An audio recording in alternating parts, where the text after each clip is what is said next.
Hello and welcome to the second of our Lent Talks 2021. Today, the title of this talk is The Two Wings on Which the Human Spirit Rises. A very early memory of my dad was in the local park looking at the night sky and him showing me the plough and how to find the North Star. It's probably not surprising that it's a memory of mine because as a child I was completely obsessed with anything to do with astronomy, engines, electricity, dinosaurs, you name it, anything to do with science and history.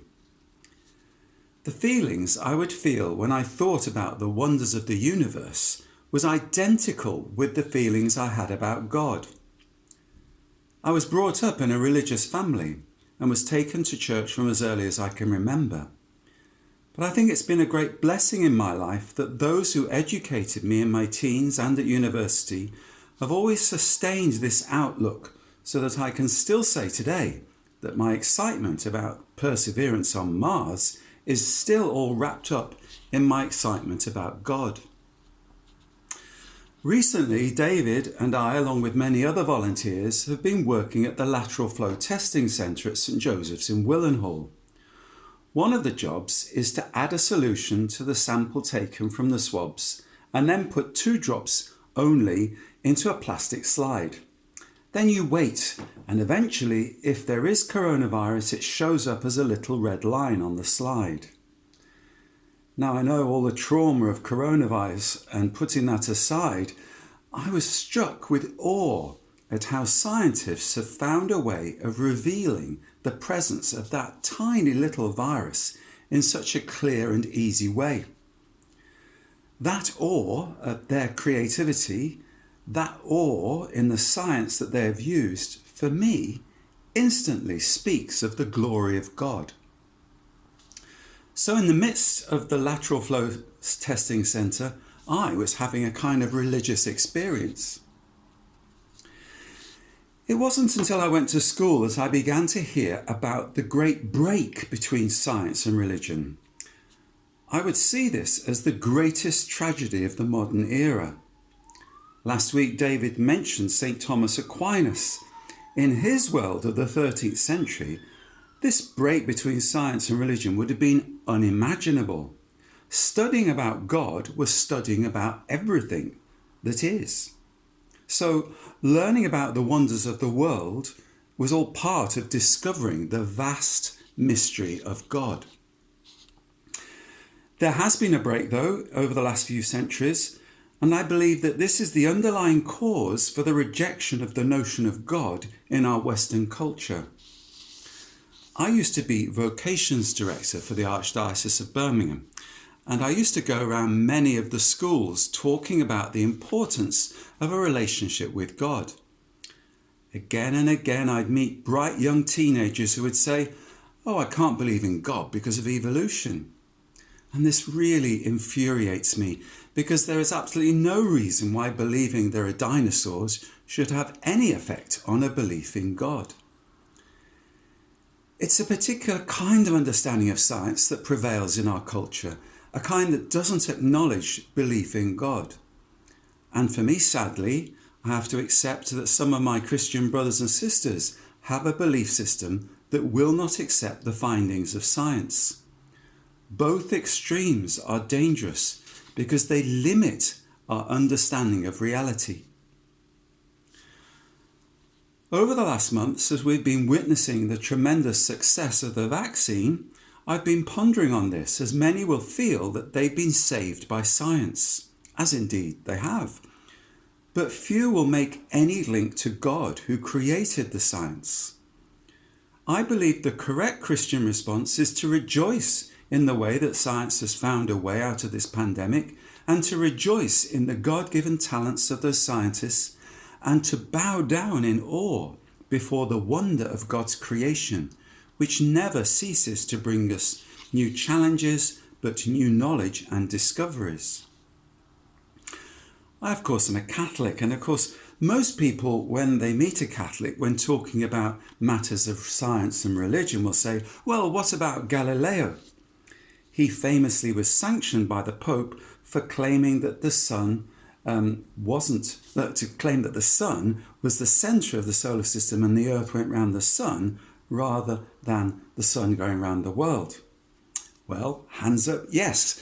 But in fact, the story is more complicated than the headlines suggest. And indeed, if you look at 2,000 years of Christianity, it was just an unfortunate blip, when in fact normally faith and science have sat together quite happily. What many do not realise about the Galileo story is that the papacy at the time wasn't anti-science, they were just unwilling to drop the science of Aristotle, which had served them so well for the previous few centuries. It was a case of which scientists do you listen to, which is something we certainly know about today. When people talk about Galileo, many will not realise that Copernicus, the great astronomer who first formulated the idea the sun was the centre of the solar system rather than the Earth, was a cleric of the Catholic Church. He received minor orders and he might have been a priest. And all his studies were done in the great Catholic universities of the Renaissance. It's difficult to enter into the minds of earlier centuries and judge them by today's standards.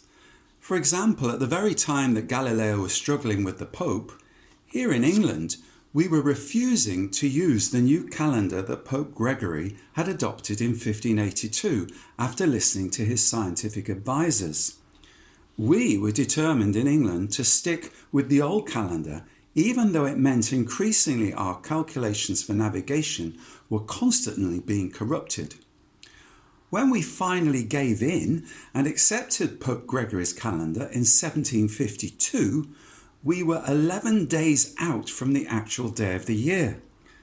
And this is why, even now, our tax returns are done on April the 6th, because it's 11 days after the original start of the tax year, which was always done on the Feast of the Annunciation, the 25th of March. Very quickly after the Galileo episode, the Roman Church authorities quietly rescinded their opposition to his work and returned to supporting and encouraging good science.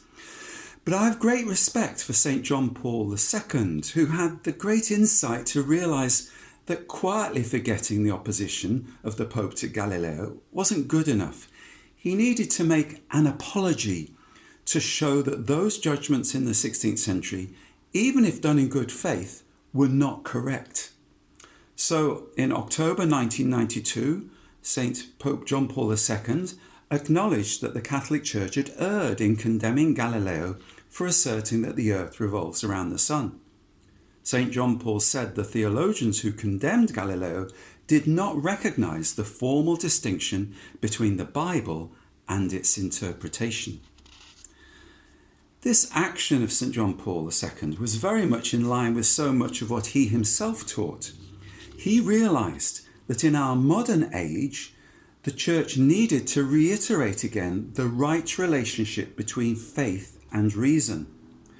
So in September 1998, John Paul II wrote an encyclical called Fides et Ratio, Faith and Reason.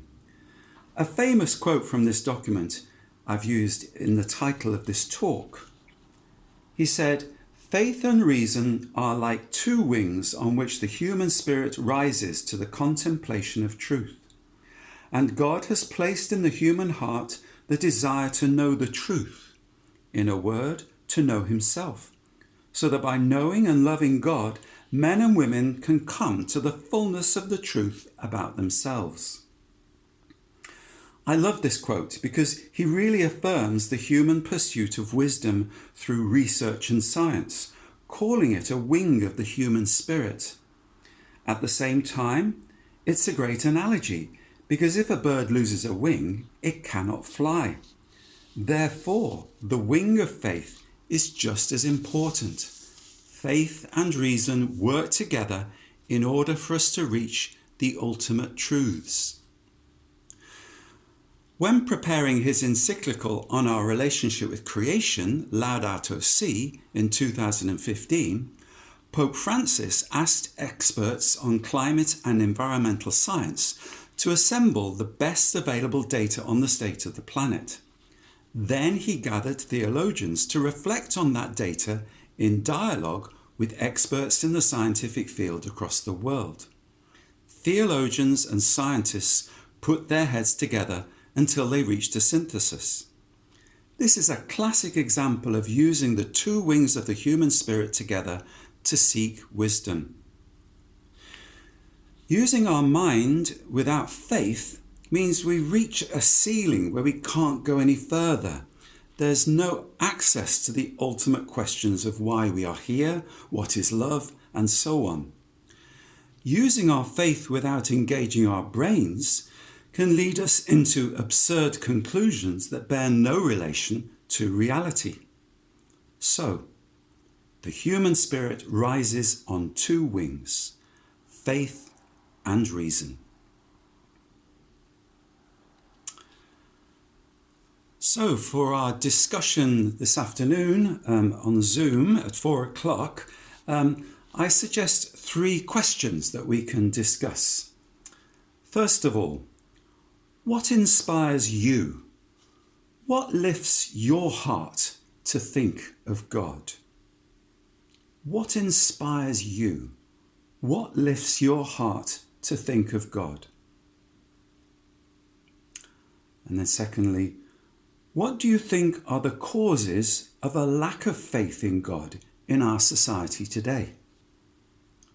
What do you think are the causes of a lack of faith in God in our society today? And finally, what do you think of evolution? What do you think of evolution? Thanks very much, and I'll see you on Zoom this afternoon.